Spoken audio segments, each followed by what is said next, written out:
Untuk mengetahui prospek IHSG serta rekomendasi hari ini, kita sudah bersama Praska Putrantio, analis senior Infovesta Utama. Halo, selamat pagi Mas Praska. Halo, selamat pagi. Oke Mas Praska, ini surplus neraca dagang mampu menjadi penopang indeks. Apakah sentimen positif ini masih berlanjut? Ya, bisa dikatakan memang surplus neraca dagang itu menopang penguatan indeks perdagangan kemarin, di mana IHSG secara mendadak ya reversal ke zona hijau ya pada perdagangan hari Kamis kemarin, ditutup menguat ya ke level 6.079, dan ini kalau saya lihat memang penguatan kemarin lebih baik ditopang oleh saham-saham dari sektor industri dasar dan juga dari sektor perkebunan seperti itu.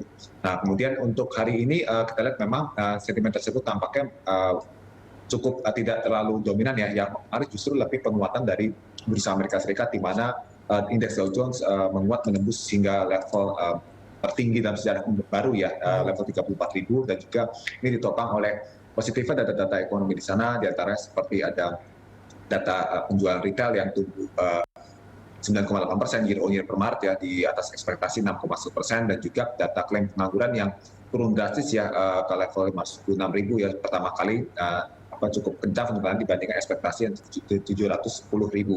Samping itu juga beberapa rilis data laporan keuangan per Q1 ini juga menjadi harapan positifnya bagi bursa di Amerika Serikat, yang juga menular pada pembukaan regional di bursa Asia di pagi ini. Di samping itu juga penurunan imbal hasil obligasi Amerika Serikat yang sudah turun ya ke level 1,53 dan agak sedikit naik sekarang ke 1,57%. Namun hal tersebut tetap membuat bullish ya sentimen di pasar saham, terutama di bursa kita.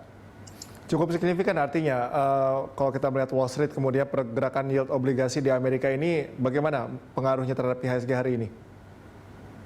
Ya, kalau saya lihat memang dampaknya cukup kuat ya, dan IHSG kita diperkirakan akan melanjutkan penguatan ya, sebagaimana pembukaan hari ini yang sudah menguat 0,40%, sekarang agak turun ya ke 0,3%. Namun penguatan hari ini diperkirakan relatif terbatas karena kita bicara akhir pekan juga, dan juga kemarin penguatan juga cukup kencang ya di penutupan. Di kisaran hari ini 6.025 sebagai support dan resisten di 6.115 seperti itu. Dan di samping itu juga bursa kita saya perkirakan mengikuti regional Asia yang menanti rilis GDP Tiongkok per Q1 2021 yang diprediksi tumbuh di atas 2 digit dibanding periode sama tahun lalu. Oke Mas Praska, lalu bagaimana Anda melihat prospek emiten manufaktur saat momentum pemulihan manufaktur? Ya, kalau kita lihat memang di sini secara prospek ya dari manufaktur ini di dalam negeri cukup bagus ya sebenarnya. Kita bicara secara jangka panjang karena kita melihat sini dampak dari program vaksinasi seharusnya bisa memberikan katalis positif pada recovery ekonomi, terutama ini bisa terrefleksi pada indeks manufaktur kita, PMI Index per Maret yang lonjak naik ya ke 53,2, yang artinya ekspektasi dari pelaku manufaktur ini terhadap prospek sektor ini mulai membaik, dan ini juga diharapkan bisa berdampak juga pada dari sektor retail ya, yang diharapkan bisa tumbuh, dan ini juga sudah ditandai oleh pertumbuhan dari penjualan otomotif yang juga melesat ya, dengan topang oleh insentif dari harga PPN dan kemarin seperti itu. Oke, ini untuk harga ayam broiler naik, ini apakah bisa menjadi sentimen untuk mendongkrak emiten terkait?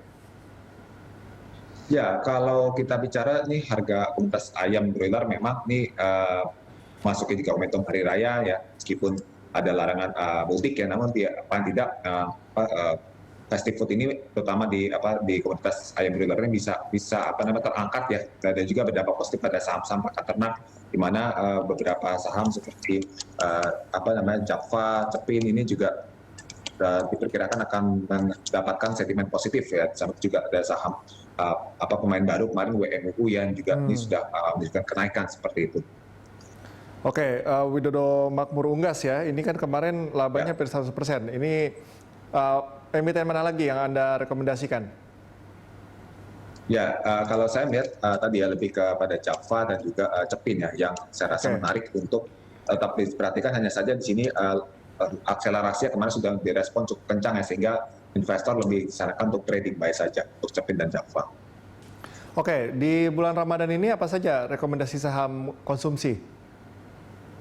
Ya untuk consumer menurut saya yang menarik seperti ada saham Indofood ya, kemudian Unilever dan Ramayana Lestari ya, yang mana di sini retail saya rasa masih cukup menarik ya untuk bisa dikoleksi karena ekspektasi ini untuk spending paling tidak kan bisa berlangsung sepanjang Q2 hingga Q3 seperti itu untuk saham-saham berbasis konsumen. Oke, Mas Praska, bagaimana membandingkan IHSG awal 2021 dibanding 2020 lalu?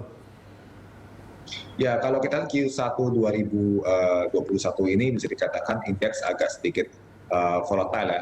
Kalau saya lihat sini kan month to date sampai per April kemarin ya, ini kita lihat indeks ini masih hanya tumbuh sekitar 1,19%, sempat bahkan lebih banyak minus ya di Maret kemarin karena masalah isu kenaikan yield. Dan memang secara optimisme bisa dikatakan di 2021 ini agak sedikit lebih kuat ya karena waktu awal 2020 kemarin kan lebih karena kan mulai munculnya isu COVID-19 sehingga membuat bursa kita tuh per Februari Maret itu tertekan cukup dalam, dan sehingga di 2021 ini kalau saya bandingkan kinerja justru cukup baik meskipun terjadi sedikit hambatan di bulan Maret kemarin seperti itu.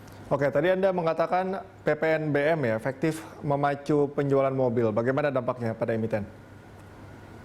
Ya, kalau saya lihat memang dengan katalis tersebut, tentu saja emiten berbasis otomotif ya seperti Astra International di sini sudah mulai cukup kuat ya bertahan ya di atas level 5.000, dan memang di sini kalau saya lihat secara technical view juga saham Astra International juga memang sudah mendekati level support ya, sehingga menarik untuk bisa dicermati secara jangka panjang. Dan selain itu juga kita bicara ini manufaktur tadi ya yang dengan dukungan manufaktur membaik, dan juga diharapkan ini penyaluran kredit bisa lebih meningkat ya di kuartal 2 dan terusnya, ini bisa diperkirakan ya saham-saham berbasis otomotif ini bisa semakin lebih baik.